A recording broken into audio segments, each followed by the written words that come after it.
Good morning, ladies and gentlemen. I'd like to welcome you to County Court at Law Number 2. My name is Judge Terrence L. Holmes. I'm the presiding judge here in County Court at Law Number 2. You have been asked to come to court today for what we call an arraignment. And what the arraignment is an opportunity for the court to tell you what you've been charged with, what your rights are, and what your options are concerning your case. The case that you have in this court is a criminal case. Criminal cases are divided into felonies and misdemeanors. Your felony cases are commonly referred to as your more serious type offenses, and your misdemeanor cases are normally referred to as your petty offense. It does not mean that they're not serious. It just means that they're not as serious as a felony offense. Now, when I use the term serious, what I'm talking about is the facts of the case and the possible punishment that a person can receive if they are convicted of the offense. Now, the case that you have in this court is a misdemeanor case. It's a criminal case, but it's classified as a misdemeanor. Now, your felony cases are divided into 5 categories, and we'll start at the top and work our way on down to the bottom. You have the capital murder, first-degree felony, second-degree felony, third-degree felony, and the state jail felony. State jail felony, if a person is convicted of a state jail felony, the range of punishment is minimum 6 months to a maximum of 2 years in the state jail and a fine that does not exceed $10,000. If a person is convicted of a third-degree felony, the range of punishment is minimum 2 years to a maximum of 10 years in the state penitentiary and a fine that does not exceed $10,000. If a person is convicted of a second-degree felony, the range of punishment is minimum 2 years to a maximum of 20 years in the state penitentiary and a fine that does not exceed $10,000. If a person is convicted of a first-degree felony, the range of punishment is minimum 5 years to a maximum of 99 years to life in the state penitentiary and a fine that does not exceed $10,000. If a person is convicted of a capital murder, which is the highest felony, the range of punishment is life in the state penitentiary without the possibility of parole or death by lethal injection. Now, as I mentioned earlier, your case in this court is a misdemeanor case. Misdemeanors are divided into 3 categories. We'll start at the top, work our way on down to the bottom. You have the Class A misdemeanor, the Class B misdemeanor, and the Class C misdemeanor. Now, if a person is convicted of a Class C misdemeanor, the range of punishment is a fine from cannot exceed $500. So it's a fine only. You cannot be given jail time for a Class C misdemeanor. Now, Class C misdemeanors come to this court. They don't start at this court, but they end up at this court because they start either in the city court, which is the municipal court, or the JP court, which is the justice court. It starts there, and then if a person is convicted in one of those courts, if they appeal their case, then the case comes to county court at law. And then you get a whole new trial.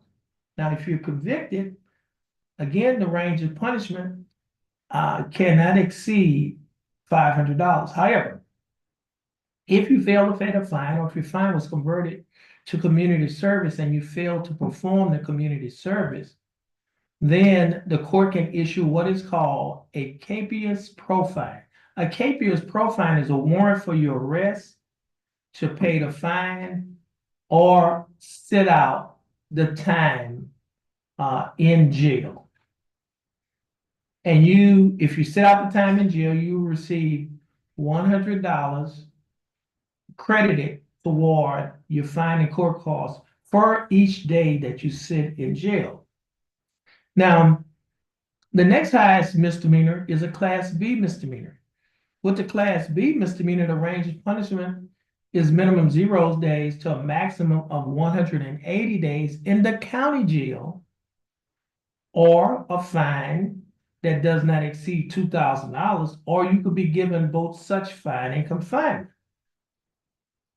If a person is convicted of a Class A misdemeanor, which is the highest misdemeanor, the range of punishment is minimum 0 days to a maximum of 365 days in the county jail, which is a year, a fine that does not exceed $4,000, or you could be given both such fine and confinement.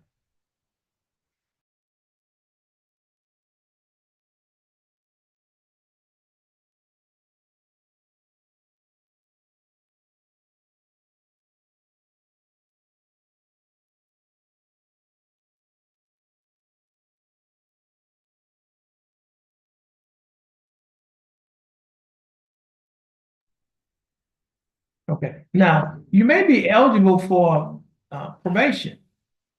Now, if you're eligible for probation, you don't go to jail. You serve your sentence. You serve your punishment in the community.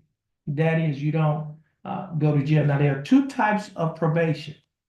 One type of probation is called unadjudicated probation, and the other type of probation is called adjudicated probation. So you have unadjudicated probation or adjudicated probation. If a person receives unadjudicated probation, they will not have a conviction on their record. And if they successfully complete the probation, the case will be dismissed and they may qualify for what is called a non-disclosure. A non-disclosure basically means your record is sealed to the general public. In essence, we can't tell the general public that you were on unadjudicated probation for this offense. And again, if you successfully complete the probation, you may qualify for a non-disclosure. That is, we can't tell the public that you were on probation for this offense. Now, the other type of probation is called adjudicated probation. With adjudicated probation, it does result in a conviction on your record. However, if you successfully complete that probation, and if there's no more time left on the probation, the court can actually set aside your conviction. And the way it works, in order to be eligible, you have to successfully complete the probation. There cannot be any more time left on the probation. And you have to be successfully discharged off the probation. If that happens, then the court can set aside your conviction and you will not have a conviction on your record.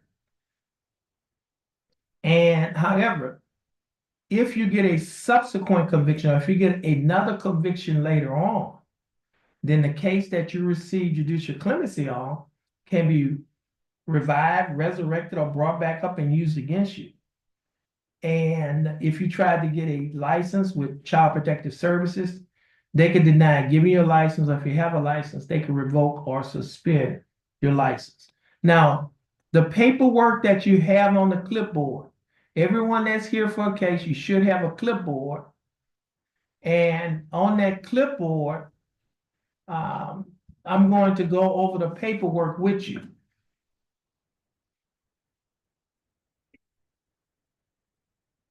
The first document on the clipboard should be titled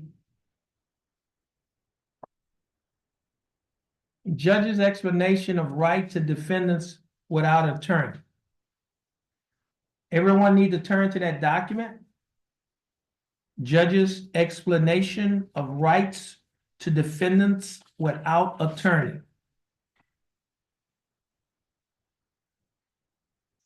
Now, that document, everybody's going to have to read and sign that document. Okay, I'm going to go over that document with you. Now, as a defendant in a criminal case, you have three options regarding your right to have an attorney. Number one, you may hire an attorney. That's your first option.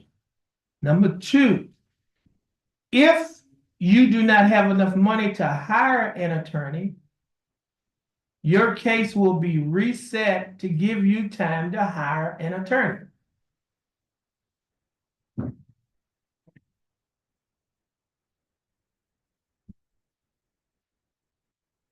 Number two, if you do not have enough money to hire an attorney, but you want an attorney, you can request that an attorney be appointed to you by the court. That's the second option. The third option is, if you do not want to have an attorney to represent you, you may represent yourself. Okay, so first option. If you want an attorney to represent you and you have enough money to hire an attorney, your case will be reset. Reset means you'll be given another court date to give you time to hire your attorney. Number two, if you want an attorney to represent you, but you do not have enough money to hire an attorney, you may request that an attorney be appointed to represent you. Now, you must first fill out a financial questionnaire.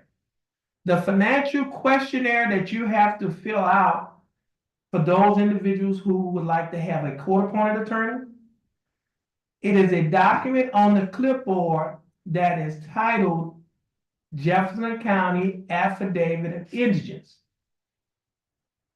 You would have to fill out the first page of that document and then half of the second page. I will fill out the bottom half and the third page. Okay, so you don't need to do that right now.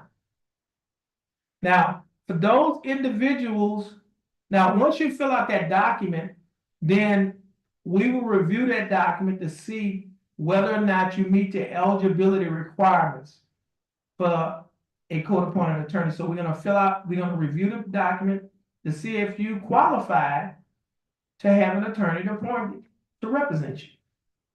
Now, your third option, if you want to represent yourself, that is, you don't want an attorney to represent you, but you want to represent yourself, you will have an opportunity to talk to one of the prosecutors. The prosecutors is an assistant criminal district attorney who will be in court.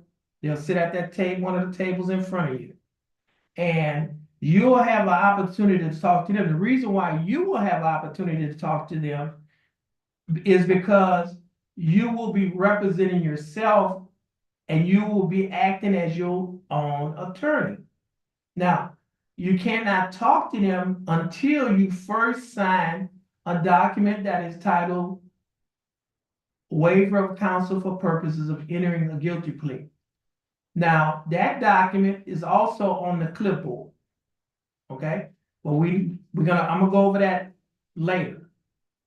Now, if you want to represent yourself, you should be aware that there are dangers and disadvantages to self-representation. Waiving your right to an attorney and representing yourself may result in a worse outcome for you in your case, including the loss of significant rights and opportunities related to military service, possession of a firearm, housing and public benefits, child custody, immigration status for non-citizens, and employment. Now, if you choose to represent yourself, you may change your mind at any time and request that an attorney be appointed to represent you. Now, at the bottom of the document, the first document that is titled Judge's Explanation of Rights to Defendants Without Attorney, at the bottom of that document, there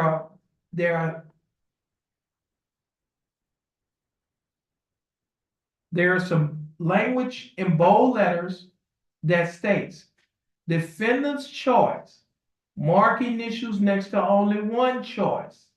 Okay. If you want to hire your own attorney, then you will place your initials on the first line to the left. If you have already hired an attorney to represent you in your case, then you will place your initials on the second line to the left and the name of the attorney on the line to the right. If your choice is to apply for a court-appointed attorney, then you will place your initials on the third line to the left. If you have already been appointed a court-appointed attorney to represent you in your case, then you will place your initials on the fourth line to the left and the name of the attorney on the line to the right. if your choice is to represent yourself and waive your right to have an attorney, give up your right to have an attorney, then you will place your initials on the fifth line to the left. Once you have finished initialing one of the 5 lines, then you will sign your name at the bottom of the document that is titled Defendant, and you will date it today's date, October 1st of 2024. Now, for those individuals who will be applying for a court-appointed attorney, now if you want to hire your attorney, that's the only document that you have to sign. Okay? If you want to hire an attorney, you will only have to sign that first document, the judge's explanation of rights to defendants without attorney. That's it.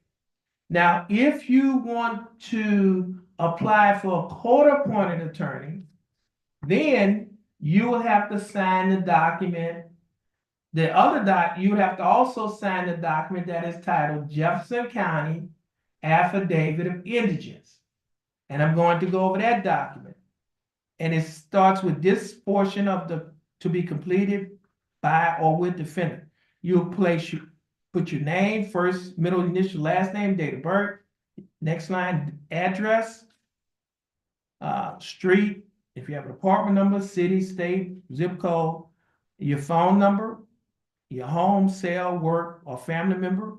And the next line, it says, if you receive any type of governmental benefits, such as Medicaid, SSI, SNAP, TANF, or you live in public housing, if that applies to you, you will check all of the boxes that apply to you. If it doesn't apply to you, you will not check any box.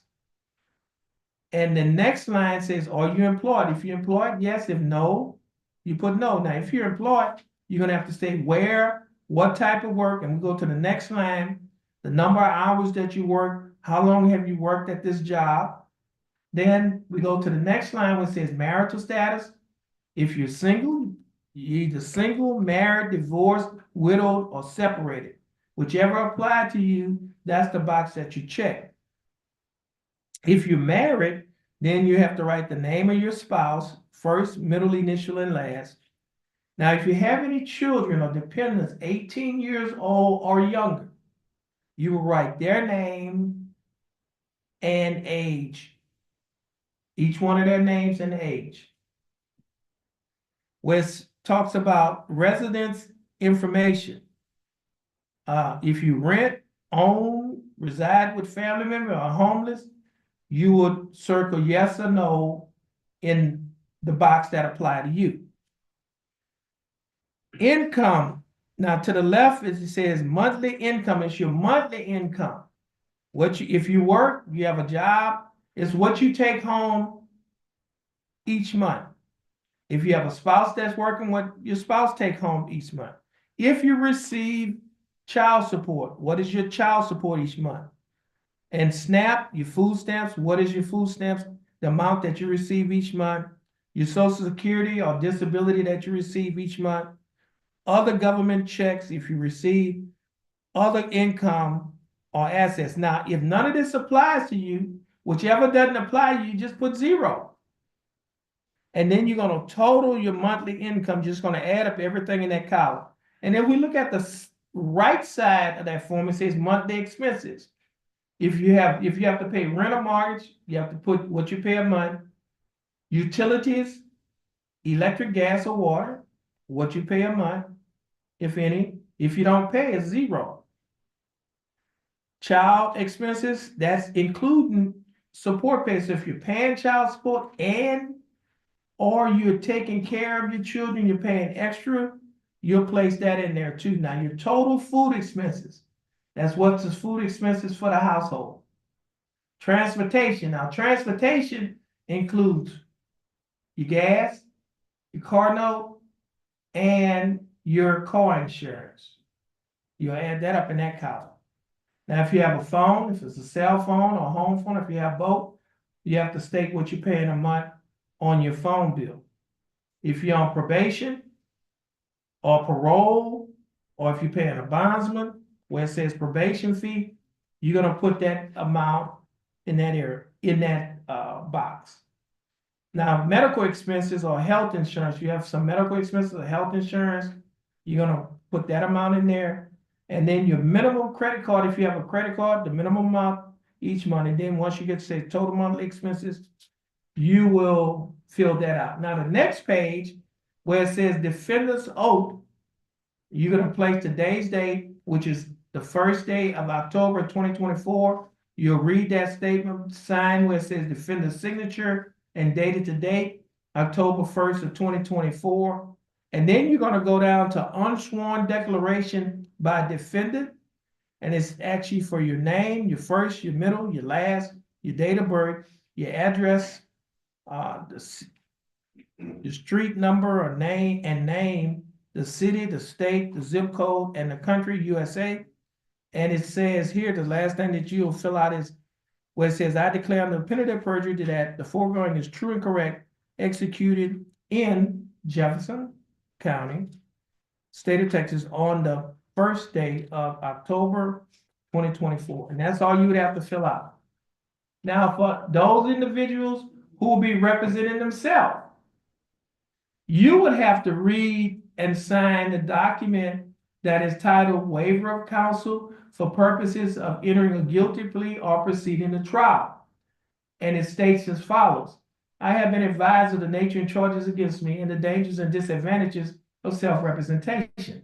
My waiver is voluntarily and intelligently made. Voluntarily means that no one is forcing you to enter to sign this waiver, and intelligently means that you know what you're doing. And it says, furthermore, I have been advised this first day of October of 2024 by the County Court at Law number 2 of my right to representation by counsel in the case pending against me. I have been further advised that if I am unable to afford counsel, one will be appointed for me free of charge, understanding my right to have counsel appointed to me free of charge. If I'm not financially able to employ counsel, I wish to waive that right, which means I wish to give up that right and request the court to proceed with my case without an attorney being appointed for me. I hereby waive or give up my right to counsel. If that is your choice, then you will sign your name on the line that is titled defendant, and you will date it today's date, October 1st of 2024. Okay. Now, as a defendant in a criminal case, you also have a right to have a trial by jury. That area over there where you see those 12 chairs, we call that the jury box. 6 citizens from Jefferson County will be selected to serve as jurors in your case. And as jurors, they will listen to all the evidence. They will listen to the arguments by the attorneys. They will also deliberate, and then they will decide to find you not guilty or guilty of your charge. You also have a right to waive, which means to give up your right to have a trial by jury. Now, if you waive or give up the right to have a trial by jury, that simply means that you will not be having a trial by jury. So your case will come before this court in one of 3 ways. One way it can come before the court is by way of a trial without a jury. We call that a bench trial. It's a trial by judge only, where the judge will be the judge and the jury in the case. The judge will listen to all of the evidence. The judge will listen to the arguments by the attorneys. The judge will apply the law to the facts of this case, and then the judge will decide to find you guilty or not guilty.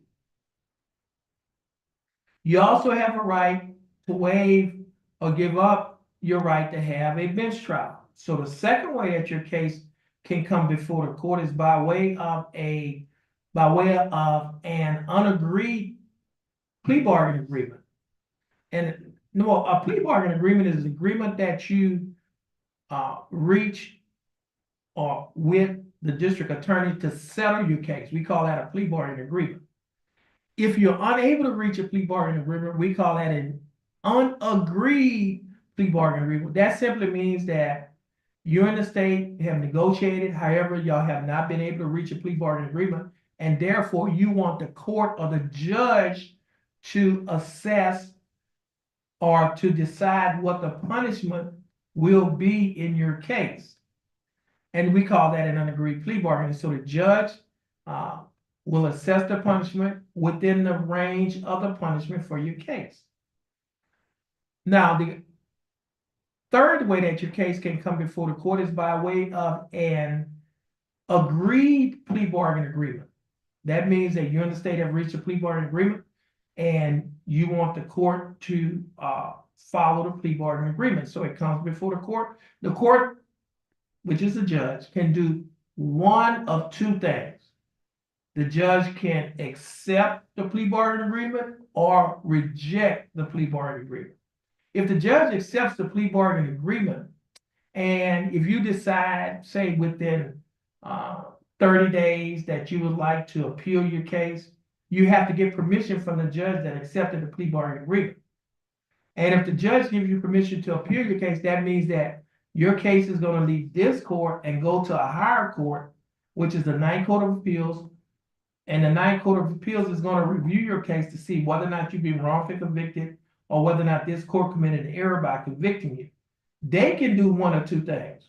They can grant or deny your appeal. If they grant your appeal, they can just simply find you not guilty. Or they can send the case back down to this court and order this court to give you a whole new trial. If they deny your appeal, then you can appeal it to a higher court than the Ninth Court of Appeals. You can appeal the case to the Texas Court of Criminal Appeals, which is the highest criminal court in the state of Texas. You will have to file what is called a pro se petition for discretionary review. A pro se petition for discretionary review, pro se means that you will be representing yourself. You will not have an attorney representing you. You will file this pro se petition. In essence, you are petitioning the Texas Court of Appeals to review your case to see, one, if your appeal should have been granted, or two, whether or not this court committed an error by convicting you, or whether or not you were wrongfully convicted. They can do one of two things. They can grant or deny your pro se petition. If they grant your pro se petition, they can simply find you not guilty. Or they can send the case back to the Ninth Court of Appeals with orders, or they can send the case back down to this court and order this court to give you a whole new trial. If they deny your pro se petition, then at that point, your conviction will stand. Okay. Now, you also have a right to have what we call, you have a right to have witnesses to come to court. Witnesses sit in that chair over there, we call it the witness stand, where the microphone is. And what witnesses do, they can testify for you or against you. They can, and if you have a lawyer, your lawyer can ask them questions, or if you have a, if you're representing yourself, you could ask them questions. We call that either direct examination or cross-examination. Now, you also have a right to waive or give up your right to have witnesses to come to court. If you waive or give up your right to have witnesses to come to court, that means that you will not be calling witnesses to testify. It does not mean that the state will not be calling witnesses, because the state will be calling witnesses to testify in your case. You also have a right to, you have what is called a Fifth Amendment right against self-incrimination. That means that you have a right not to testify. The state, the government, district attorney's office cannot force you to testify against yourself in your case. I know that when we watch television, we see these law shows and they talk about, you might see a person say, well, I take the fifth. Well, that's just what they're saying is, I'm exercising my Fifth Amendment right against self-incrimination. I'm not going to say anything that's going to incriminate me. So you have a right, you have a Fifth Amendment right against self-incrimination. Now, you can waive or give it up Now, if you waive or give up your Fifth Amendment right against self-incrimination, that simply means that you will be testifying. Now, the other thing, other right I'd like to talk about is your right to have discovery. Discovery means that you have a right to see the evidence or have access to the evidence that the state will be using against you. You have a right to see witness statements, your statement. You have a right to see photos, video recordings, listen to audio recordings. You have a right to see lab reports, police reports, or any type of documents that the state has and will be using against you. And you also have a right to have access to any instruments that they will be using in your case. Now, you also have a right to give up your right or to waive or give up your right to discovery. Now, if you waive or give up your right to have discovery, that simply means that you will not be having access to the evidence that the state will be using against you. Now, everyone that's here today, you're here because one, you've been arrested, well, you've been charged, you've been arrested, and you're out of jail on bond.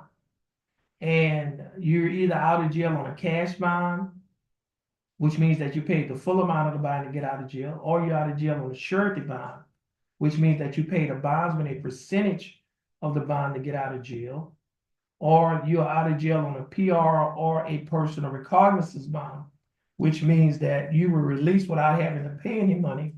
You were released under your own personal recognizance with a promise to appear here today. Now, every day that you spent in trial, that jail time can be used as credit towards your punishment. So, for example, let's say you spent 5 days in jail. And let's say you talk to the district attorney's office and the district attorney is recommending that you serve 5 days in jail. Well, that means that you won't have to serve any more time in jail because you've already served 5 days in jail. Therefore, you'll be given credit for the time that you've already served. Now, if the district attorney's offering 7 days in jail and you serve 5, that means you will only have to serve 2 days in jail. Why? Because you've already served 5. So we'll take 5 from the 7, that leaves 2. Now, every day that you spent in jail can also be used as credit toward your fine and court costs. You will receive $100 credit toward your fine and court costs for every day that you spent in jail. So, for example, in the scenario that I just gave you, if you spent 5 days in jail, that's $500 that can be used toward your fine and court costs. So if the state is offering you fine and court costs of $500, that simply means that you will not have to pay anything because the time that you spent in jail has already paid it off. Therefore, the fine and court costs will be taxed and retired, which means you have already paid it off. Now, if the state is offering fine and court costs of $700, that means you would have to pay $200 because you've already paid. You already have $500 credit toward the $700. So we take 5 from the 7, that leaves 2. Now you'll be required to pay that $200 on the day that you dispose of your case. If you cannot pay it, then the court can put you on what is called a payment plan. That is, you can pay so much each month until it's all paid off. Now, if for some reason that you might not have the job or income to pay off the $200, no problem, because the court can convert your fine and court costs to community service. And that means that for every 1 hour of community service that you perform in a nonprofit organization, $12.50 will go toward your fine and court costs. So basically, if you work 8 hours of community service, $100 will go toward your fine and court costs.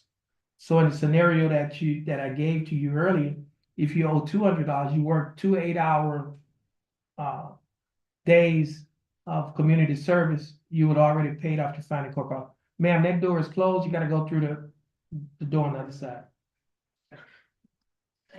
You're welcome. Now, The reason why I said that is because, as I mentioned earlier, you can receive credit for the time that you spent in jail towards your punishment. Now, Jefferson County has a program that is called pretrial diversion. And this is for individuals who haven't been in trouble before. With pretrial diversion, Jefferson County, I'm talking about the district attorney's office, they will dismiss your case. And you can get it expunged from your record. Expunged means wiped off, deleted, or erased. In order to qualify for the program, you have to get an attorney to assist you with making out and submitting the application to the DA's office. It has to be your first time getting into trouble, and it cannot be an offense that involves unlawful carrying a weapon or resisting arrest.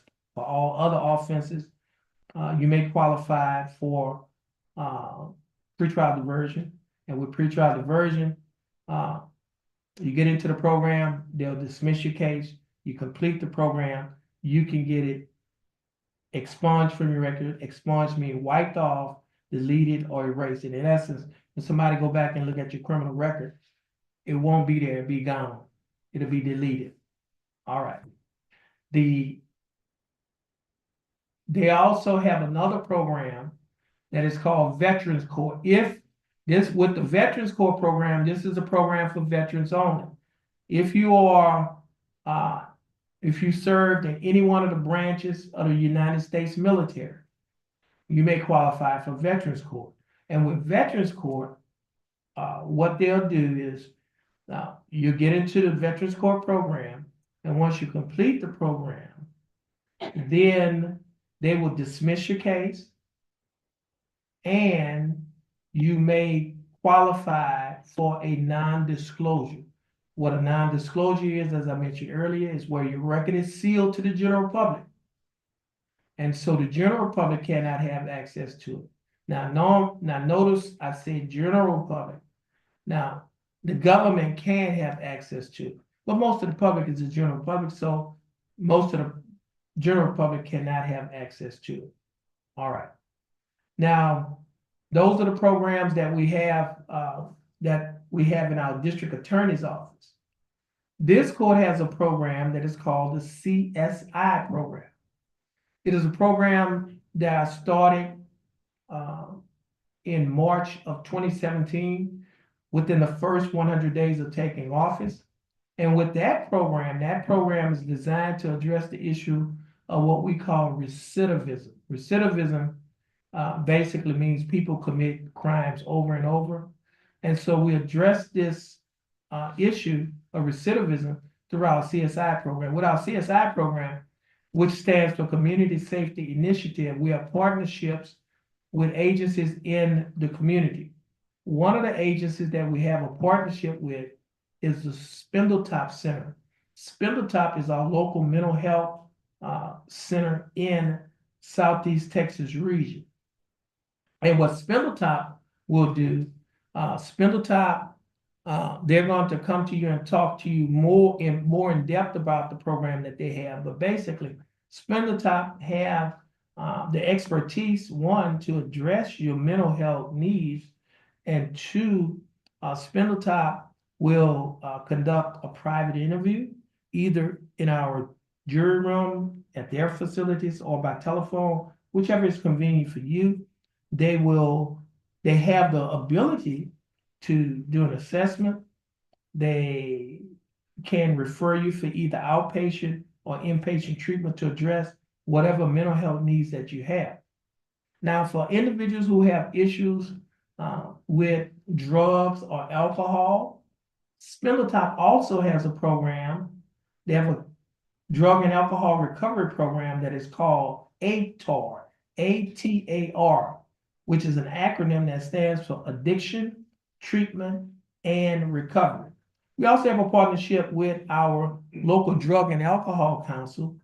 And with the local Drug and Alcohol Council, we have a partnership, and they have a program that is called OSAR. OSAR is an acronym, OSAR, that stands for Outreach, Screening, Assessment, and Referral. Both the ATAR and the OZAR program, a drug and alcohol recovery program, they will do a screening, an assessment, and refer you for either outpatient or inpatient treatment to address your drug and alcohol needs. Now, we also have a partnership with the Golden Triangle Empowerment Center, who has a partnership with Lamar University. Lamar University has a partnership, well, Lamar University has a program that is called CICE. It's an acronym that stands for Center for Innovation, Commercialization, and Entrepreneurship.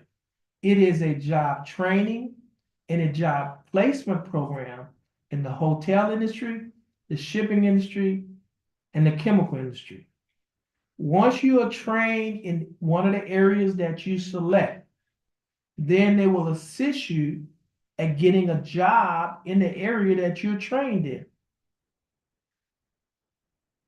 If you have not graduated from high school or you have not attained a graduate equivalency diploma, which is a GED, the CICE program has a GED program where you can get your graduate equivalency diploma. Now, all of these programs that I just mentioned to you are free. It does not cost you anything but time. And I like to say in this court, we do not just give time, we take our time.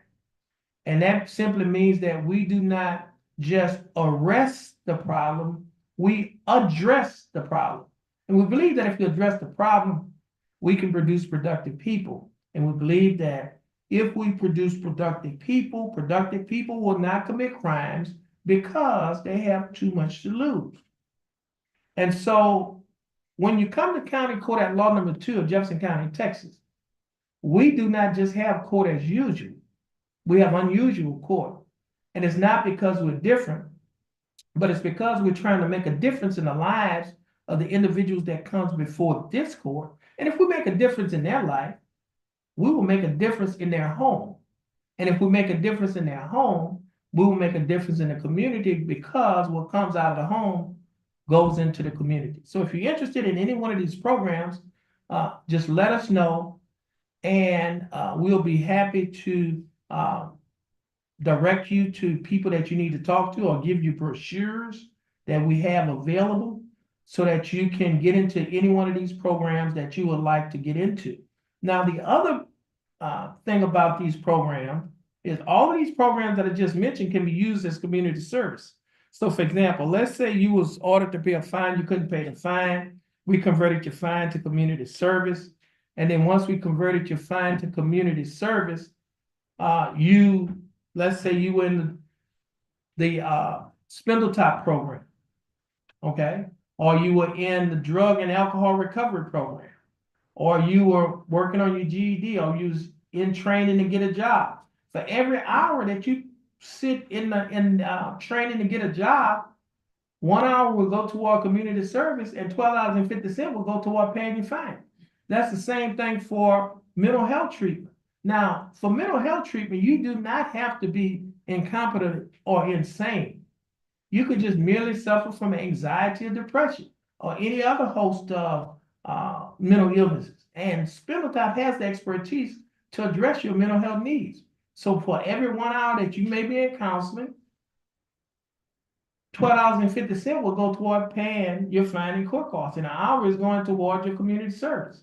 So you're doing one thing, but you're getting credit for 3. Okay, so all of these programs that I mentioned are free. Only thing it does is just take up a little time, and like my dad used to say, I have more time than money. Okay, and if you like me, if you have more time than money, then we have the programs that can help you to get on the right track, okay, and be a productive citizen in Jefferson County. Now, at this time, we have some folks from Spindletop. We have Deputy Hinton, we have Laurie, and we have Chloe. They're going to come before you and talk to you about the program that Spindletop has to offer.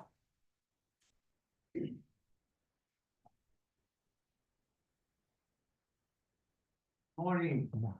My name is Steve Hinton. I'm a mental health deputy licensed by the state commission here with the sheriff's department. This is my coworker Laura, and this is Chloe right here.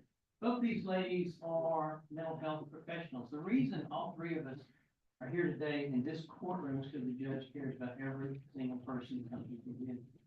What the judge has found, and what statistics prove, is those who have legal issues commonly have mental health needs, substance use disorders, or sometimes just a lack of community resources to help you in your particular situation. Hi, everyone. My name is Lori Chapman, and like Steve said, I am a mental health professional working for Stonewall Top. We are a mental health services provider, but that's not all we do. We're a community resource which addresses people's needs. So if you're interested in doing one of your needs addressed, so what do you can reach out to us or fill out one of the forms so that we can contact you at a later date. So maybe this is your first time to be in court, maybe it's your fifth time to be in court, you're still hoping. In fact, what we're offering you has the ability to change your life, but we're gonna need something from you. We're gonna need you to share that need with us. And again, Laura will go over that document to show you how you can do that very privately. This is a HIPAA compliant form. That just means that when you fill it out and hand it back, it says between me, you, Steve, and Chloe. We do not share this with any attorneys or judges or anyone else in the community. It's completely private. Reach out to you at a time that's good for you. You can indicate that here on the form. Also have this card here. I'm going to give you one of the first resources that we can provide. It has a 1-800 number on there. Should you ever find yourself in an unsafe place, you can call it, and I'm going to get help immediately. And just shortly, the court is going to go into recess. When it does, we'll be able to come out there. We'll visit with you. I'll get this card to y'all. We'll get this document to y'all. Y'all can fill it out. We'll answer any questions you may have. Separation of the court, and be glad to visit with you anytime. Thank you. Thank you, Your Honor. You're welcome. Okay, thank you, Deputy Hinton and Lori. Ladies and gentlemen, the paperwork that you have in your hand, on the clipboards, we're gonna pick that paperwork up from you. And if you need any help with filling out the paperwork, we have our court personnel who's here, who's happy to help you with filling out the paperwork. Once the paperwork is filled out, we will again pick that paperwork up from you. Now, it's gonna take a few minutes for us to, well, for you to finish filling out the paperwork and for us to pick the paperwork up. If you need to use the restroom, there are 2 restrooms out in the hallway. There's a male restroom, which is in front of County Court at Law Number 3. And then the female restroom is on the opposite side of the hall in front of the 172nd District Court. Now, you're allowed to go out in the hallway, use the restroom. Now, do not leave the courthouse, because if you leave the courthouse and if we call your name, you do not answer, your bond can be forfeited. And if your bond is forfeited, then a warrant will be issued for your arrest. You'll be arrested and placed in the Jefferson County Jail. Okay, so now again, if you need any help with your paperwork, our court personnel is here to help you. You're gonna raise your, you can raise your hand and our court personnel will help you. And also, the folks in Spindletop is also going to come out and talk to you while we are waiting for everyone to finish filling out the paperwork. And now you are in court, so make sure you're not disruptive or anything. And so at this time, the court is going to go into recess and give you time to finish filling out the paperwork. All right.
Jefferson County Court at Law number 2 is back in session. The court is in session and cause number 24 CCCR 0366. The case is style the state of Texas versus Torin Travoy Thomas. Thomas, would you please come forward?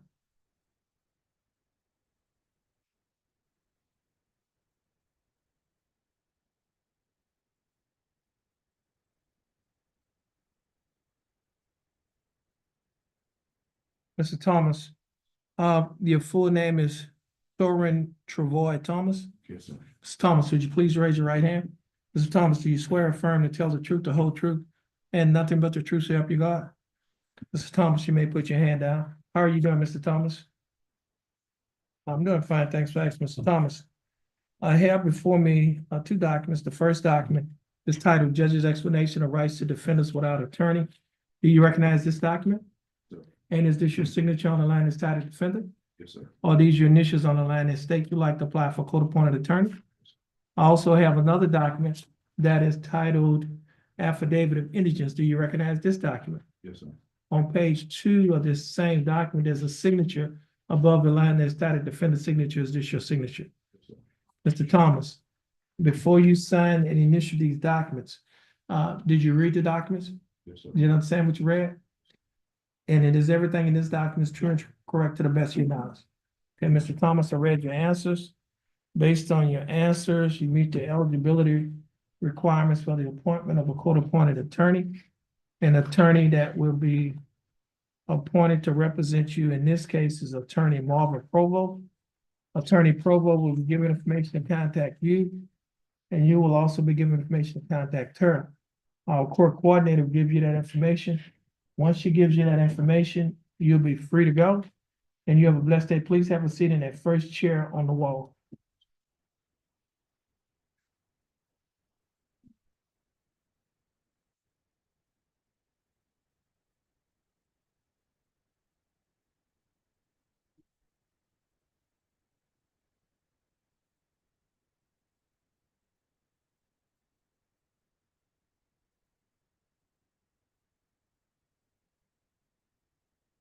Thomas Chapman.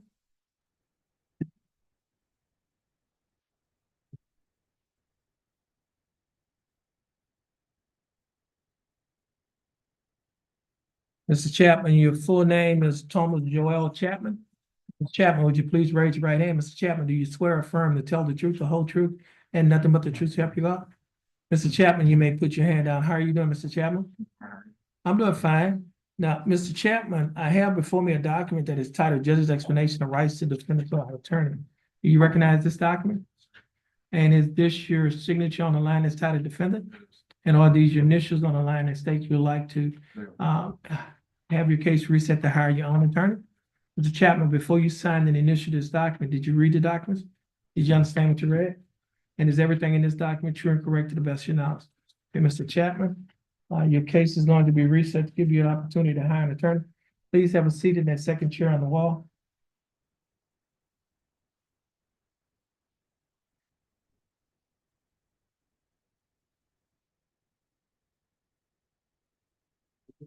Eric Rashad Green, cause numbers 24 CCCR 1308, cause number 24 CCCR 1309.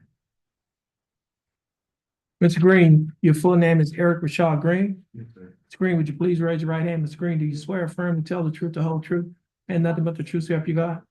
Mr. Green, you may put your hand down. How are you doing, Mr. Green? I'm doing fine. Thanks, Mr. Green. I have before me a document that is titled Judge's Explanation of Rights to Defendants Without Attorney. Do you recognize this document? And is this your signature on the line that's titled Defendant? And are these your initials on the line that state you'd like to have your case reset to hire your own attorney? Yes, sir. Now, Mr. Green, before you sign and initial this document, did you read the document? Yes, sir. Did you understand what you read? Yes, sir. And is everything in this document true and correct to the best of your knowledge? Yes, sir. Okay, Mr. Green, your case is going to be reset. Once your case is reset by our court coordinator, you'll be free to go and you have a blessed day. Please have a seat in that first chair on the wall. Sarah Farris.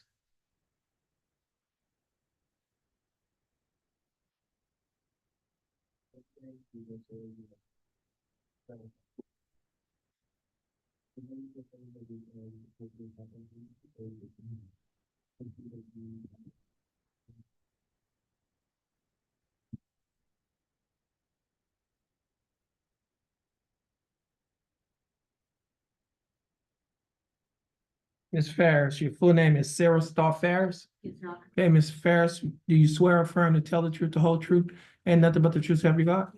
Ms. Ferris, you may put your hand down. How are you doing, Ms. Ferris? Okay, how are you? I'm doing fine, thanks for asking. Ms. Ferris, I have before me a document that's titled Jefferson County Affidavit, well, that's titled Judge's Explanation of Rights to Defendants Without Attorney. Do you recognize this document? Yes, Your Honor. And is this your signature on the line that's titled Defendant? Yes. And are these your initials on the line that state that you've hired Attorney John West in this case? Yes, Your Honor. Now, Ms. Ferris, before you signed and initialed this document, did you read this document? Yes, Your Honor. Did you understand what you read? I believe so, And, yes. and is everything in this document true and correct to the best of your knowledge? Okay, Ms. Ferris, your case is going to be reset by our court coordinator. Once your case is reset, you'll be free to go. You have a blessed day. Please have a seat in the third chair on the wall.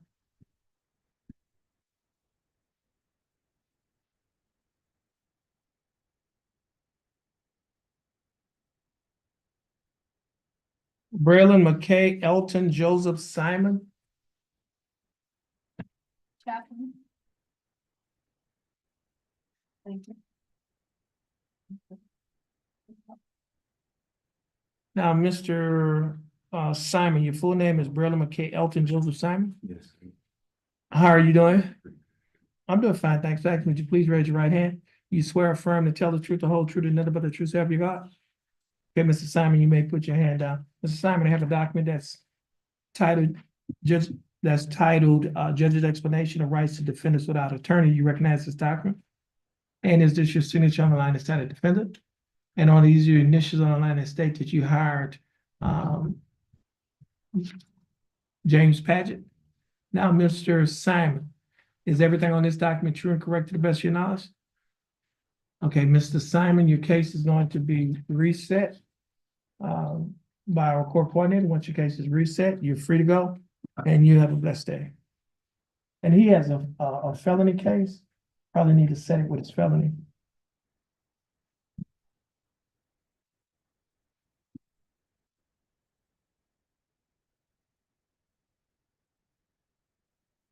Elijah Lewis.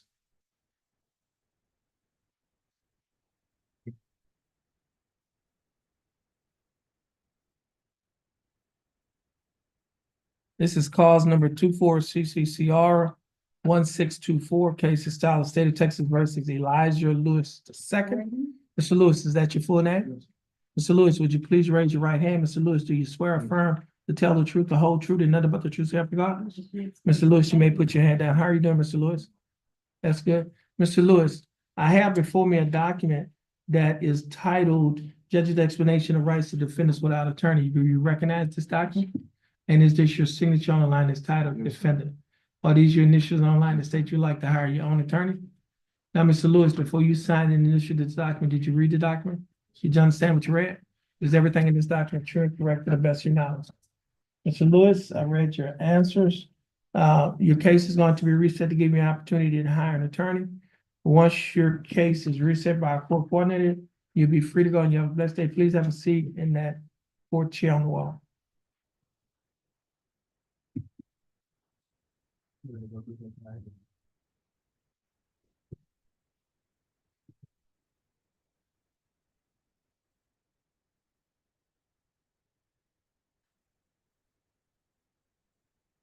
Nicholas Scott Pelican.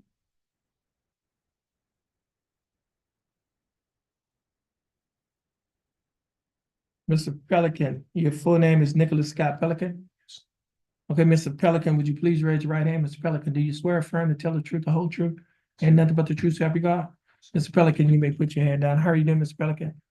That's good. Now, Mr. Pelican, I have two documents before me. First document is titled Judge's Explanation of Rights to Defendants Without Attorney. You recognize this document? And is this your signature on the line that's titled Defendant? Are these your initials on the line that state you'd like to apply for court-appointed attorney? I also have another document that's titled Jefferson County Affidavit of Indigence. You recognize this document? On page 2 of the same document, there's a signature above the line that is titled defendant signature. Is this your signature? Mr. Pelican, before you signed and initialed these documents that I just showed you, did you read the documents? Did you understand what you read? And is everything in these documents true and correct to the best of your knowledge? Okay, Mr. Pelican, I read your answers. Based on your answers, you meet the eligibility requirements for the appointment of a court-appointed attorney. An attorney that's appointed to represent you in this case is Attorney Ryan Matuska. Attorney Matuska will be given information to contact you, and you will be given information to contact him. Our court coordinator is going to give you that information. Once she gives you that information, you'll be free to go, and you have a blessed day. Sir, please move down. You got moved down to that second, and you'll sit in the third chair. Brother.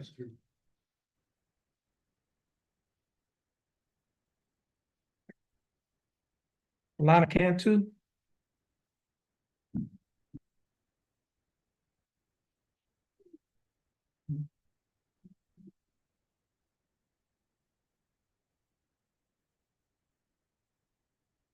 Ms. Cantu, your full name is Alondra Cantu?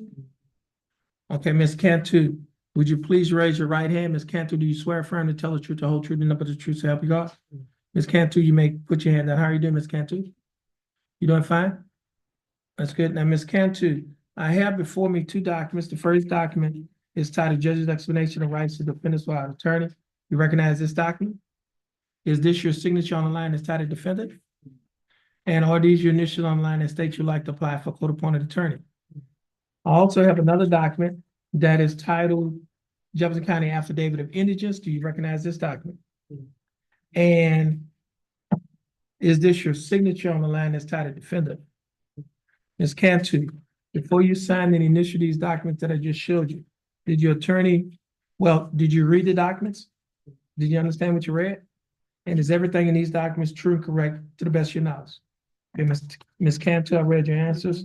Based on your answers, you meet the eligibility requirements for the appointment of a court-appointed attorney. And the attorney that will be appointed to represent you in this case, Attorney Laurie Perazzo. Attorney Perazzo will be given information to contact you, and you will be given information to contact her. Our court coordinator will give you that information. Once she gives you that information, you're free to go on your blessed day. Please have a seat in that third chair on the wall.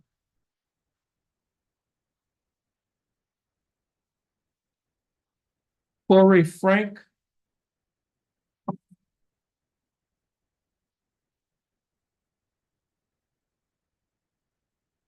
Mr. Frank, Yes, sir. your full name is Corey Jamord Frank. Yes, sir. Mr. Frank, would you please raise your right hand? Mr. Frank, do you swear affirm to tell the truth, the whole truth, and nothing but the truth, so help you God? Yes, sir. Mr. Frank, you may put your hand down. How are you doing, Mr. Frank? Doing pretty good, and you? I'm doing fine. Thanks for asking, Mr. Frank. I have before me a document that is titled Judge's Explanation of Rights to Defendants Without Attorney. You said keep it good? I can't hear you. I have before me a document that is titled Judge's Explanation of Rights to Defendants Without Attorney. Do you recognize this document? Yes, sir. Is this your signature on the line that's titled Defendant? Yes, sir. Or are these your initials on the line that state you'd like to apply for court-appointed attorney? Yes, sir. Mr. Frank, I have before me another document that's titled Jefferson County Affidavit of Indigence. Do you recognize this document? Yes, sir. On page 2 of the same document, there is a signature above the line that is titled Defendant Signature. Is this your signature? Yes, sir. Now, Mr. Frank, before you sign and initial these documents that I just showed you, did you read the documents? Yes, sir. Did you understand what you read? Yes, sir. Is everything in these documents true and correct Yes, to the sir. best of your knowledge? Yes, sir. Okay, Mr. Frank, I read your answers. Based on your answers, you meet the eligibility requirements for the appointment of a court-appointed attorney.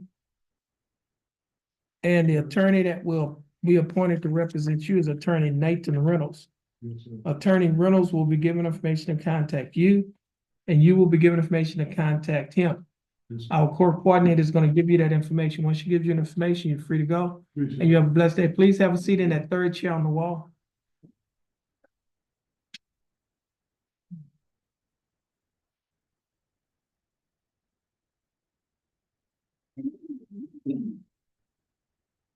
Next case is cause number 24 CCCR 1444, case of Style State of Texas versus Randy Walker.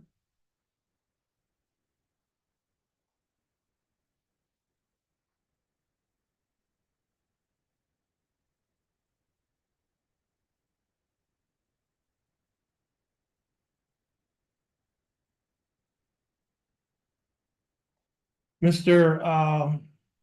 Walker, your full name is Randy Walker? Yes, sir. Mr. Walker, would you please raise your right hand? Mr. Walker, do you swear or affirm to tell the truth, the whole truth, and nothing but the truth, so help you God? Yes, sir. Mr. Walker, you may put your hand down. How are you doing, Mr. Walker? That's good. Mr. Walker, I have before me two documents. The first document is titled Judge's Explanation of Rights to Defendants Without Attorney.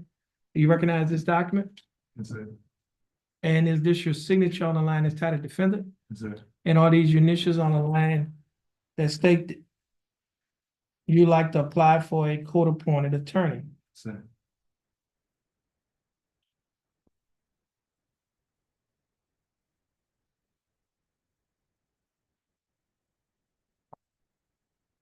The next document that I have, Mr. Walker, is titled Jefferson County Affidavit of Indigence.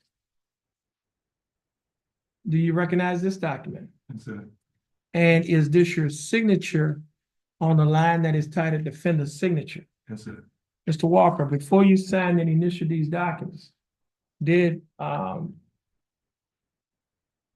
you read the documents? Yes, sir. Did you understand what you read? And is everything in these documents true and correct to the best of your knowledge? Mr. Walker, I read your answers. Based on your answers, you meet the eligibility requirements for the appointment of a court-appointed attorney. And the attorney that is appointed to represent you in this case is Attorney Joel Vasquez. Attorney Vasquez will be given information to contact you. You will be given information to contact him. Our court coordinator is going to give you that information. Once she gives you that information, you'll be free to go and you have a blessed day. Yes, sir. All right. Just have a seat in that fourth chair. Next case is John Lopez Torres.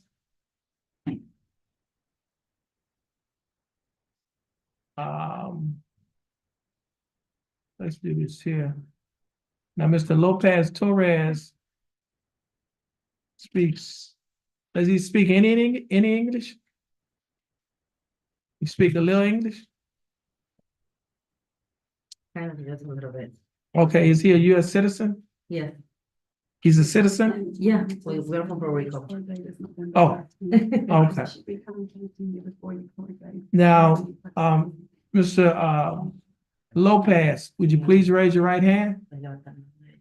Do you swear or affirm to tell the truth, the whole truth, and nothing but the truth to help you God? Okay, now, Mr. Lopez, how are you you could put your hand down. How are you doing? Fine. You doing fine? Okay, now, Mr. Lopez, I have before me a document that is titled Judge's Explanation of Rights to Defendants Without Attorney. Do you recognize this document? Is this your signature on the line? That's your signature? And are these your initials on the line that states you like to apply for court-appointed attorney? Now, I also have before me a document that's titled Jefferson County Affidavit of Indigence. You recognize this document? And is this your, oh, is this your signature on the line that's 10? It is? Okay. Now, who are you? His wife, His wife? Yeah. And your, what's your name? Tina Rodriguez. Tina Rodriguez? Yeah, Tina with the, from David. Okay, Dina Rodriguez. Okay, Ms. Rodriguez, would you please raise your right hand? Ms. Rodriguez, do you swear to interpret Spanish to English and English to Spanish to help you God? Okay. Okay, now, Mr. Lopez Torres.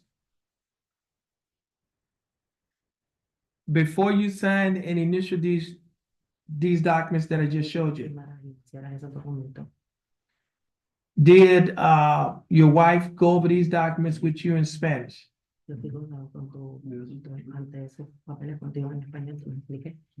And did you understand everything in these documents? Is everything in these documents true and correct to the best of your knowledge? All right. Now, he meets the eligibility requirements for for the appointment of attorney, Mhm. and his attorney is gonna be Charles Rojas. Charles Rojas, Rojas. yeah, Okay, you can tell him that, his attorney is gonna be Charles Rojas. okay, no te aquí es Charles Rojas. Okay, now, Mr. Rojas speaks Spanish, Okay, no español. and so, he should be able to, communicate with Mr. Lopez Gomez in Spanish.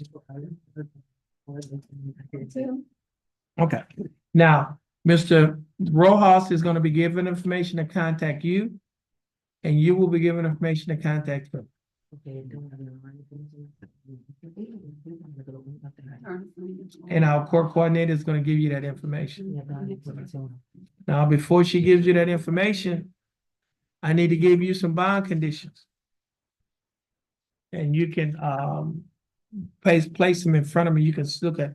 And what I'm gonna do, I'm gonna read the document. Okay.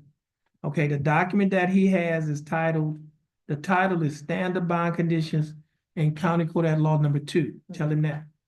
Esto significa condiciones estándares de libertad de bond para la Corte. Okay. Número dos. Now, I'm gonna read this first paragraph, Okay. and you probably could read it to him too. It says, following the return of a criminal information in County Court at Law Number 2, that's right under the title. Following the return, you see, Yeah. okay, following return of a criminal information in County Court at Law Number 2 of Jefferson County, Texas, all bail bonds executed for release of any defendant named herein or artists subject to the additional conditions. Read that to him, that Okay, siguiendo las normas de la información criminal de los sábados de la Corte Suprema, los derechos son establecidos todas las se van ejecutadas cualquier cosa para ti en orden sujeto a las condiciones adicionales que son las que practican. Okay, number 1, the defendant shall commit no offense against the laws of this state, any other state, or of the United States. Que no debe cometer ninguna ofensa en contra de las leyes de este Estado o de los Estados Unidos. Do you understand that? Okay. Number 2, the defendant shall submit to testing for drugs and alcohol at any time as directed by the court. The court may revoke the bond. That means the judge can revoke his bond, take him off a bond, and place him in jail. Okay, the court may revoke the bond and order the arrest of any defendant who A, refuses to submit to a test for drugs and alcohol when directed to do so, or B, submit to a test for drugs and alcohol, and the test indicates the presence of drugs or alcohol in the defendant's body. Do you understand that? Okay, ellos te van a hacer, debes hacer una prueba de drogas y alcohol. Si tú no o aparece alguna droga en tu cuerpo, ellos te van toda la autoridad de arresto y lo entienden, ¿no? You understand that? Okay. Now, number 3 and number 4 does not apply to him. And so we're gonna go to number 5 on the next page. Okay? And number 5 state, defendant is prohibited from possessing a firearm or ammunition unless defendant is a peace officer as defined by section 1.07 of Penal Code, actively engaged in employment as a sworn full-time paid employee of a state agency or political subdivision. Que tú estás prohibido de poseer una arma o munición, a menos que sea un oficial de la paz, que estés haciendo un full-time o estés trabajando en una agencia de apoyo. ¿Entendiste? You understand that? Okay. Now, tell him that if he violate any one of these conditions of bond, his bond can be revoked. A warrant will be issued for his arrest. He'll be arrested and placed in the Jefferson County Jail. Porque si tú violas alguna de estas leyes, el bosque de prisión, la van a arrestar, te van a arrestar, y te van a poner a la cárcel. Okay. Let's see, this Torres. Charles.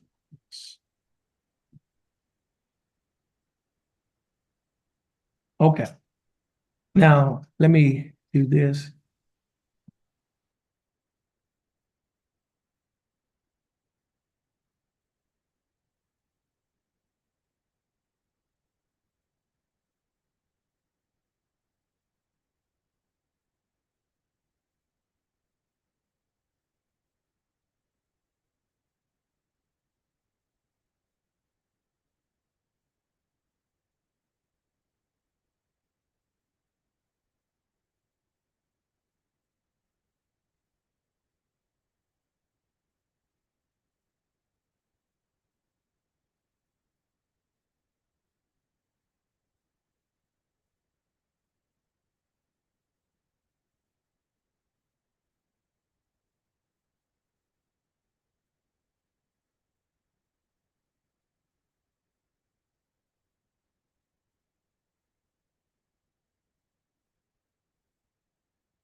Okay.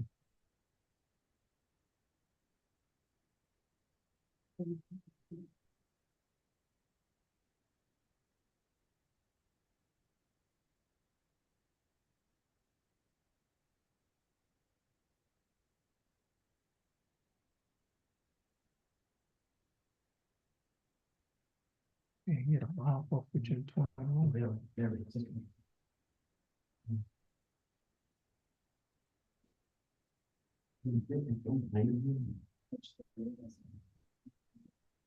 Okay.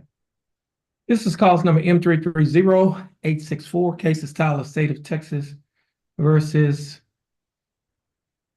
Leo Mayfield III. Mr. Mayfield, would you please raise your right hand? Mr. Mayfield, do you swear or affirm to tell the truth, the whole truth, and nothing but the truth to help you God? Mr. Mayfield, you may put your hand down. How are you doing, Mr. Mayfield? I'm doing fine. Thanks for asking. Mr. Mayfield, the state is represented in this case by Attorney Andrew Hill. Attorney Hill, how are you doing? Jim Wilson, how are you? I'm doing fine. Thanks for asking. Mr. Mayfield, do you waive a record in this case? Okay. Mr. Mayfield, I have before me on my computer a document that is titled Information. This information was filed by the Jefferson County District Attorney's Office. In this information, it alleges that you, Leo Mayfield III, on or about July 17th of 2021, while you were in Jefferson County, Texas, that you committed a Class A misdemeanor offense of resisting arrest, search, transportation. Mr. Mayfield, do you understand what you've been charged with? Yes, sir. And to this charge, Mr. Mayfield, how do you plead guilty, not guilty, or no contest? Now, are you pleading no contest freely and voluntarily? And are you pleading no contest because you do not wish to fight or contest the charges? Mr. Mayfield, I also have before me a document that is titled Misdemeanor Plea Admonishments. Do you recognize this document? And on page 2 of this same document, there are a set of initials, 2 sets of initials. First set of initials is below a paragraph that is titled waivers and is next to a line with a box checked nolo contendere, which means no contest. Did you place your initials on this document? Second set of initials is below a paragraph that is titled discovery admonishment, and the initials are on a line that state, I do not request discovery of the evidence. I waive my right to request discovery in this case and choose to enter a plea of guilty or no contest. Did you place your initials on this document? On page 3 of this same document, there is a signature above the line that is titled defendant. Is this your signature? And on the next document that's titled trial court certification of defendant's right of appeal, do you recognize this document? And is this your signature on the line that's titled defendant? At the top of this document, there are 2 boxes checked. The first box that's checked states that this is a plea bargain case and you have no right of appeal. Do you understand that statement? The second box that's checked states that you're waiving your right to an appeal, which means you're giving up your right to an appeal. Do you understand that statement? I also have, well, now, Mr. Mayfield, I also have before me 2 documents. The first document is titled Judge's Explanation of Rights to Defendants Without Attorney. Do you recognize this document? Yes, sir. And is this your signature on the line that's titled defendant? Now you have a check mark here. He needs to put his initials on the line that states he would like to waive his right to an attorney. Here you go. You're supposed to put your initials on in that location. Where that check mark is? Oh, it looks like he does have his initials on the line. You're Oh, right. he did? Yeah. Okay. To the left of the check mark. Oh, okay. Now, Mr. Mayfield, are these your initials on the line that's next to the box that states you like to waive your right to an attorney and represent yourself? I also have another document that is titled Waiver of Counsel for Purposes of Entering Guilty Plea or proceeding to trial. Do you recognize this document? And is this your signature online as title defendant? Now, Mr. Mayfield, before you signed and initialed all of these documents that I just showed you, did you read the documents? Did you understand what you read? And is everything in these documents true and correct to the best of your knowledge? Mr. Mayfield, are you a citizen of the United States? At State? this point, state what upper states one. Mr. Mayfield, the state is offering state's exhibit number 1 to be used as evidence against you in your case. State's exhibit number 1 is the first document that I showed you on this here tablet.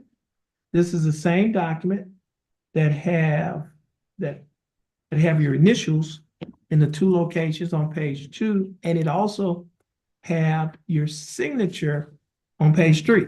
Is it all right for the state to use this document as evidence in your case? Okay, no objections. State's exhibit number 1 will be admitted. Mr. Mayfield, is there any evidence that you are currently mentally incompetent to stand trial? Mr. Mayfield, I will accept your plea of no contest.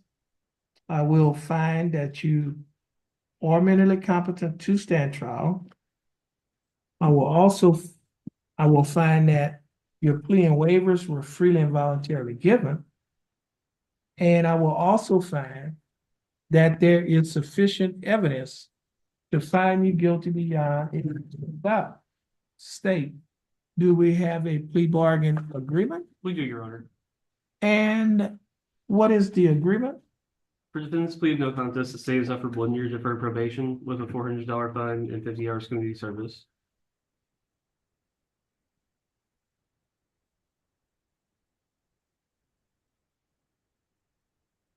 What is Mr. Mayfield's court cost?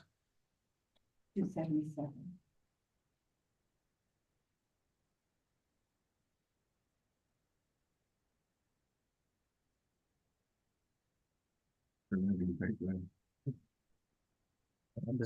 Okay, I'll tell you. Life of the fine will be across your probation.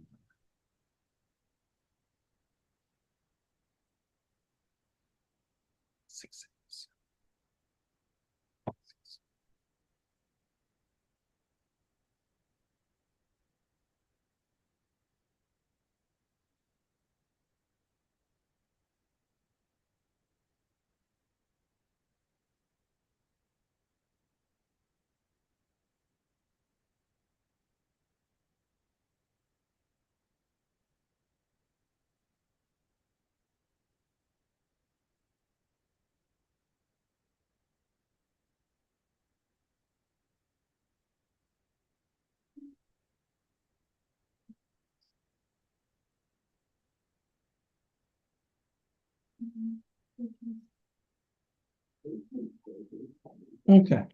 Now, Mr. Mayfield, the state is offering that you serve 1 year deferred adjudicated probation. During the 1 year probationary period, you'll be required to pay a fine of $400 plus court costs of $277. You'll also be required to pay a probation fee of $60 a month, your analysis fee of $15 a month, and reimbursement fee of $15. Your total monthly installments, that is the total amount that you will be required to pay each month while you are on probation, is $145 a month. Will you be able to pay the $145 each month? Yes, sir. You will also be required to perform 50 hours of community service and adhere to the other standard terms and conditions of this probation. Mr. Mayfield, do you understand the state's offer? Yes, sir. Do you think that the state's offer in your case is fair and just? And do you accept the state's offer?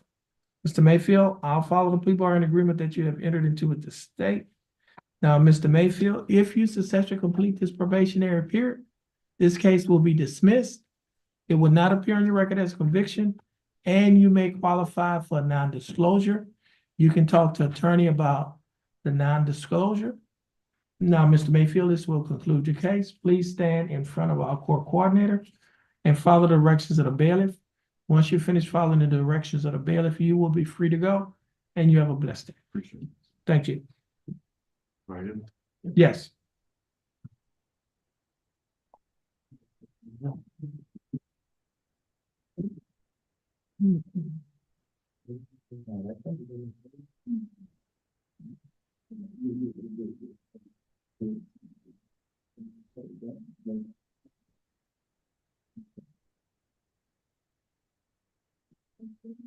Fantasia Jemiah Williams. Come forward.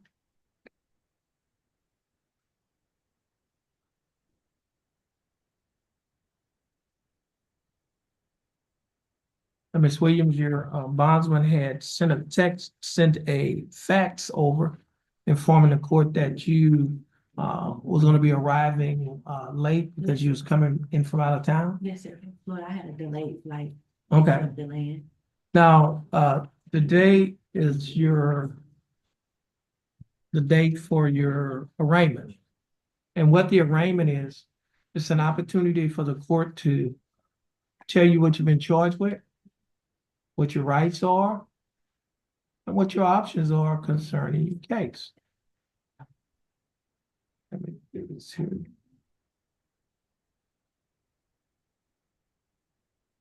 Now, Ms. Williams, you're charged with a fleeing police officer. That's the charge. Now, this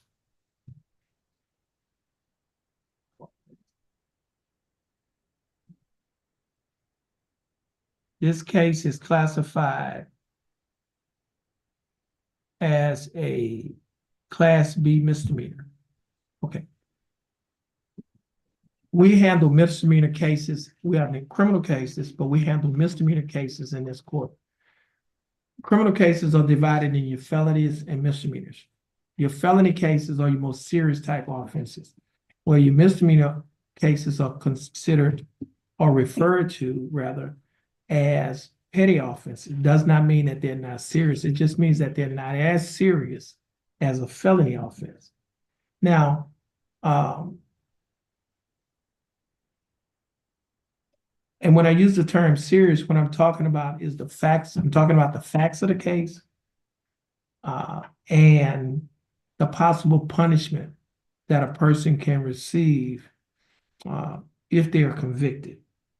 Now, for this offense, which is a Class B misdemeanor, the range of punishment is minimum 0 days to a maximum of 180 days in the county jail, or a fine from $0 to $2,000, or a person can be given both such confinement and fine.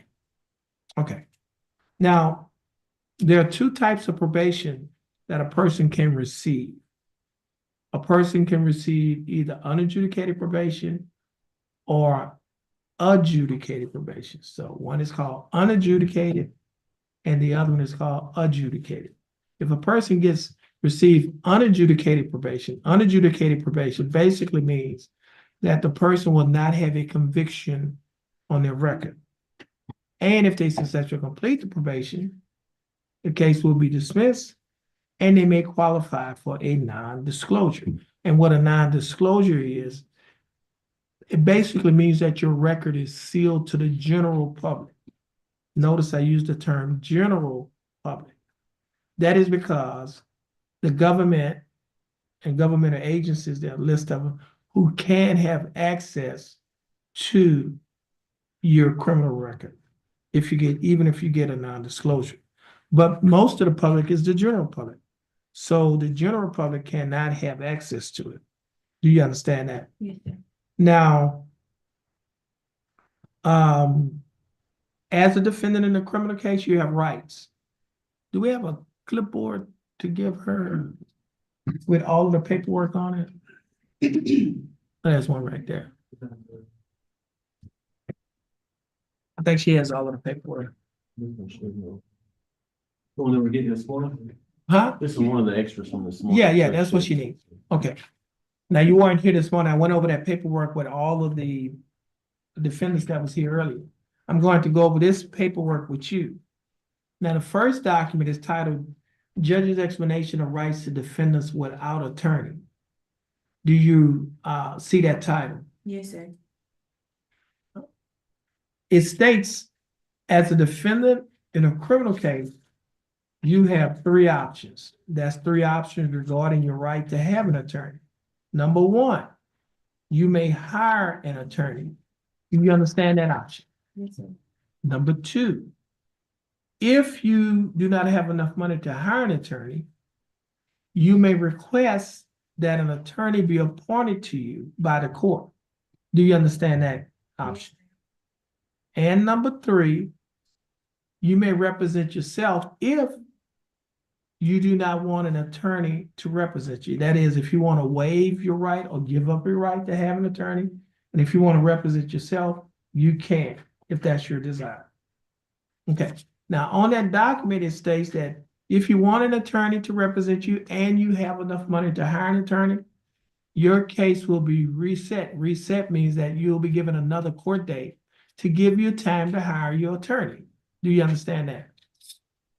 Next, it says if you want an attorney, but you do not have enough money to hire an attorney, you may request that an attorney be appointed to represent you.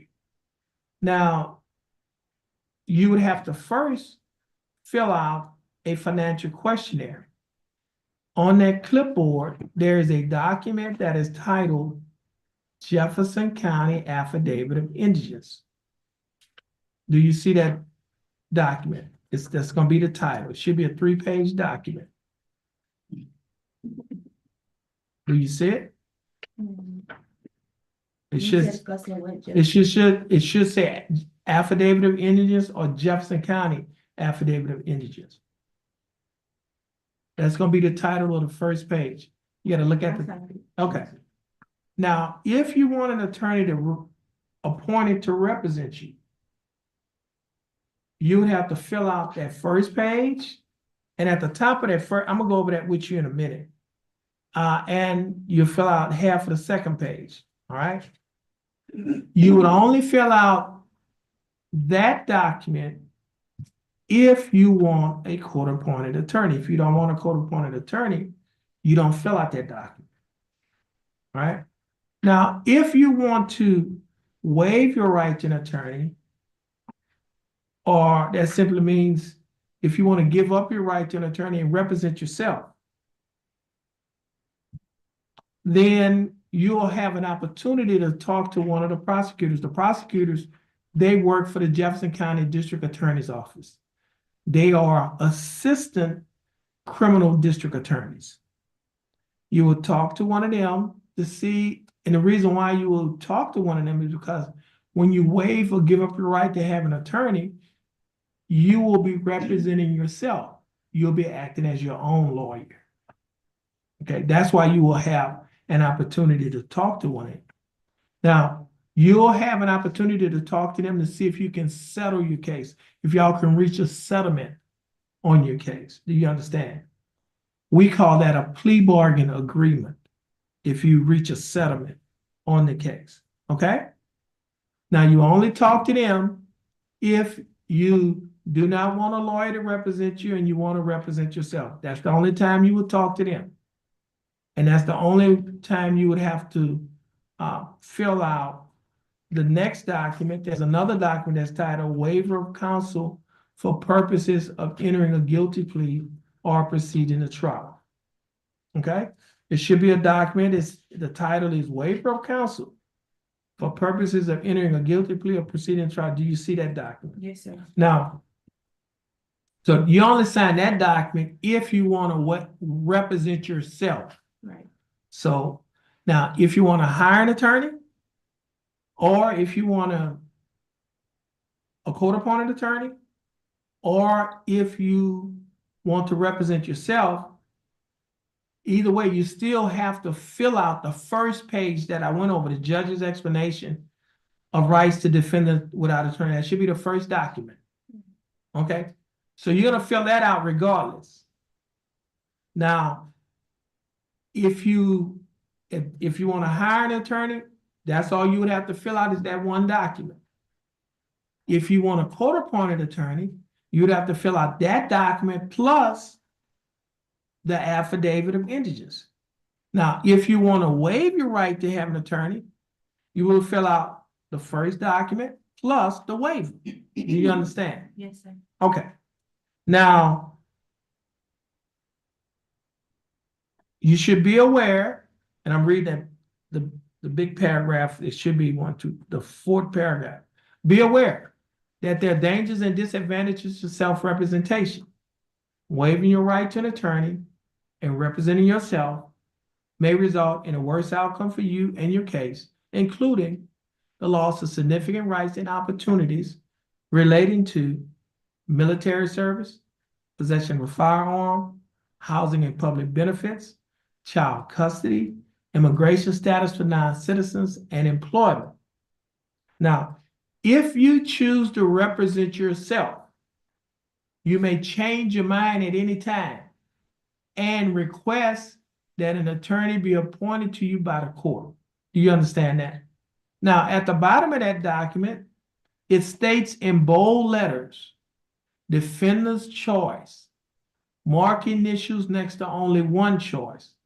If your choice is to hire your own attorney, you will place your initials on the first line to the left.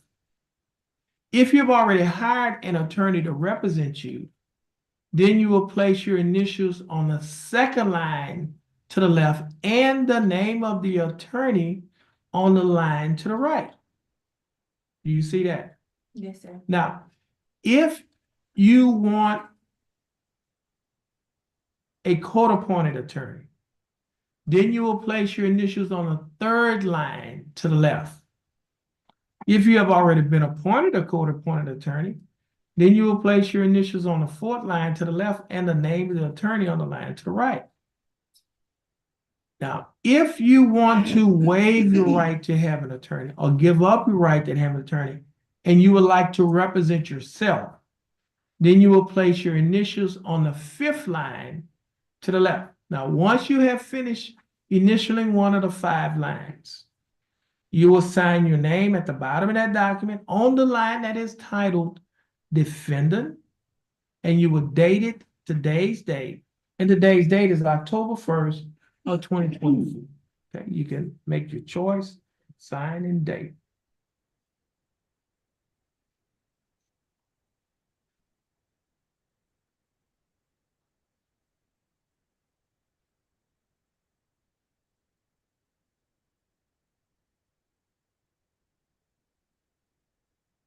Okay, Mr. Barr, could you give me that document?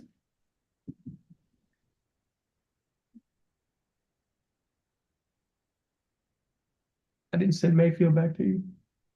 I didn't send it. Which one? The last page. Okay.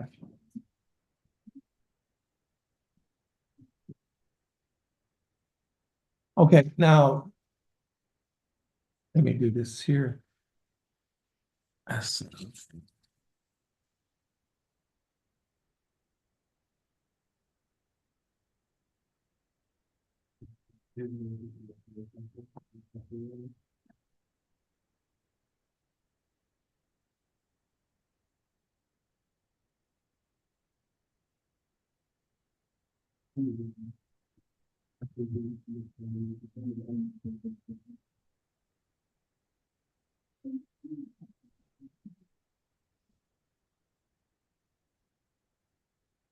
Okay.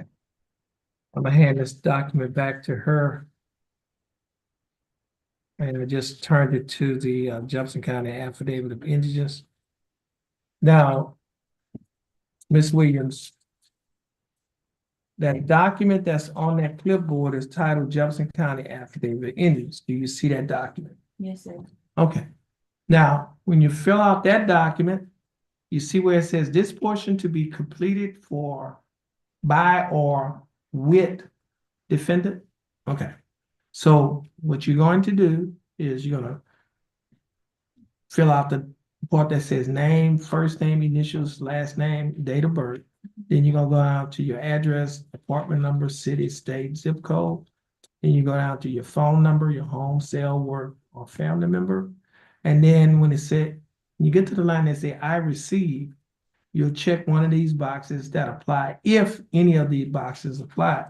And the boxes are Medicaid. So if you receive Medicaid, you check that. If you receive SSI, you check that. If you receive SNAP, you check that. If you receive TANF, you check that. If you receive, or if you live in public housing, you would check that. If none of these boxes apply, you will not check it. Then it says, are you employed? If yes, you check yes. If no, you check no. Now, if yes, then you have to state where you work, what type of work, and you go down to the next line, it says number of hours that you work a week, and how long have you worked at this job. Then you go down to the next line where it says marital status. Single, you check one of these boxes. If you check either single, married, divorced, widowed, or separated. Then if you're married, you're gonna write your spouse's name, initials, and last name. Now, if you have any children, the next line, that's 18 years old or younger, you write their name and their age and their ages. And where it says residence information, if you rent, own, reside with a family member, or if you're homeless, you're gonna fill out one of those, circle yes, no, in one of those boxes. Now, at the bottom of the document, the bottom left-hand side, it says monthly income and assets. Do you see that? Now, if you work, you have to put what your take-home pay is a month. If you have a spouse that work, what your spouse take-home pay is a month. If you receive child support, you're gonna put what you receive in money in child support.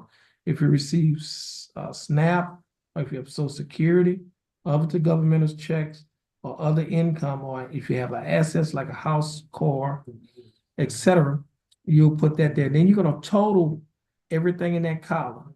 So come to a total, you're gonna add it up and then total it. Then you go to the next side, to the right side of that document, and they're also asking for monthly expenses. So if you're paying rent or mortgage, whatever that is per month, you put it on that line. Utilities, electric, gas, water, you place it in that box.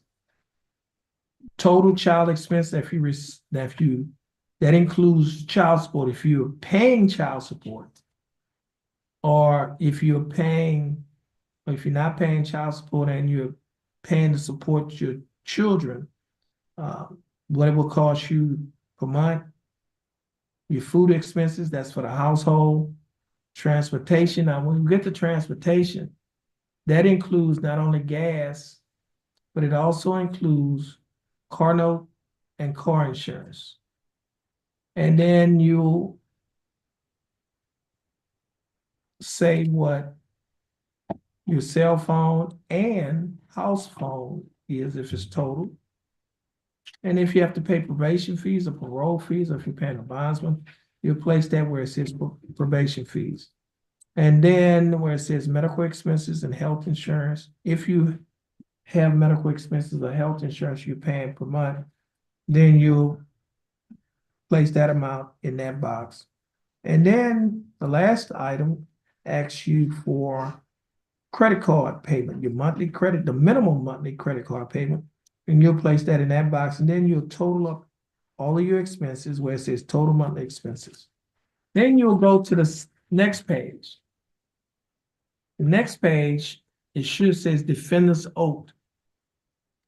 And you'll start there, it says on this first day of October 2024, and then you'll read, it says, I've been advised of my right to representation by counsel in connection with the charge pending against me. I certify that I am without means to employ counsel of my own choosing, and I hereby waive the request. I hereby request the court to appoint counsel for me. And then this is your charge. You'll sign where it says defendant's signature. Your date is today's date, October 1st, 2024. And then you'll go to the section of this document at the bottom where it says unsworn declaration. You'll fill out your name, first, middle, last, your date of birth, your address, city, state, zip code in the country, USA, And what it says, I declare under penalty of perjury that the foregoing is true and correct, executed in Jefferson County, state of Texas, on the first day of October 2024. And that's all you would have to sign. Okay, so you can have a seat at that table if you like, and you can fill out that document. And when you finish, you'll hand that document to the bailiff. And then we'll review it. There's a table right there to your left, the chair. Do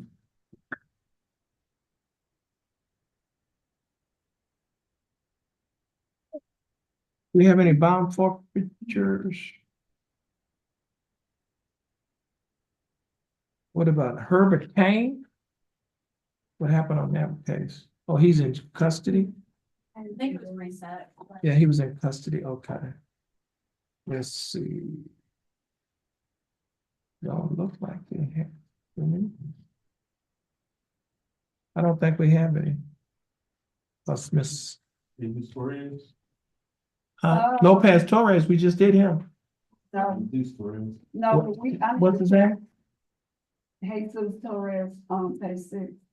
The letter was returned, and he's a we don't cash manage.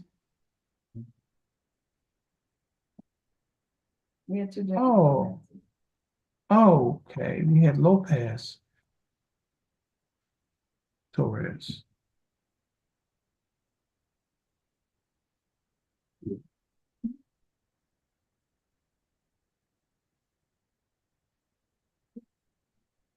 They're gonna see if the letter was returned. Oh, it was returned. It was returned, so no notice. Okay.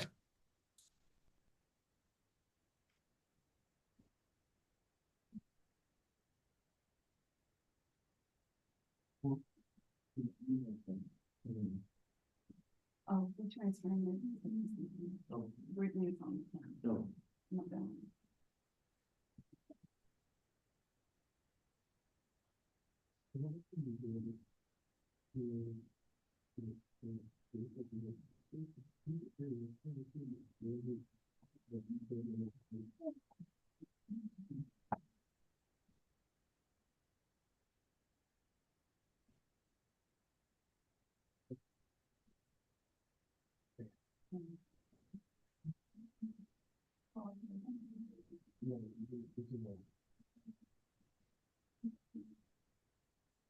Okay.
Okay, Ms. Williams, would you please raise your right hand? Ms. Williams, do you swear affirm to tell the truth, the whole truth, and nothing but the truth, help you God?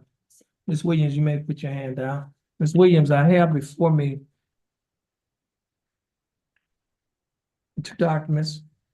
The first document is titled Judge's Explanation of Rights to Defendants Without Attorney. You recognize this document? Yes, sir. And is this your signature online as titled defendant? Yes, sir. Or are these your initials online as state? you would like to apply for court-appointed attorney. I also have another document that is titled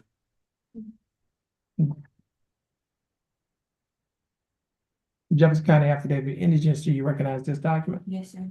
On page 2 of the same document, there's a signature above the line that's titled defendant's signature. Is this your signature? Yes, sir. Ms. Williams, before you signed and initial these documents that I just showed you, did you read the documents? Yes, sir. Did you understand what you read? Yes, sir. And is everything in these documents true and correct to the best of your knowledge? Yes, sir. Ms. Williams, I read your answers. Based on your answers, you meet the eligibility requirements for the appointment of a court-appointed attorney. And the attorney that will be appointed to represent you in your case is Attorney William Wilkerson. Attorney Wilkerson will be given information to contact you, and you will be given information to contact him. Okay. The court coordinator will give you that information. Once she gives you that information, you'll be free to go, and you have a blessed day. Yes, sir. Okay, Thank you. all right. Please have a seat in that first chair. Okay. And this will conclude the calling of the court's arraignment docket on today's date in Jefferson County Court at Law Number 2, Jefferson County, Texas. Judge Terrence L. Holmes presiding. Everyone, please have a blessed day. Prosecutors, your excuse.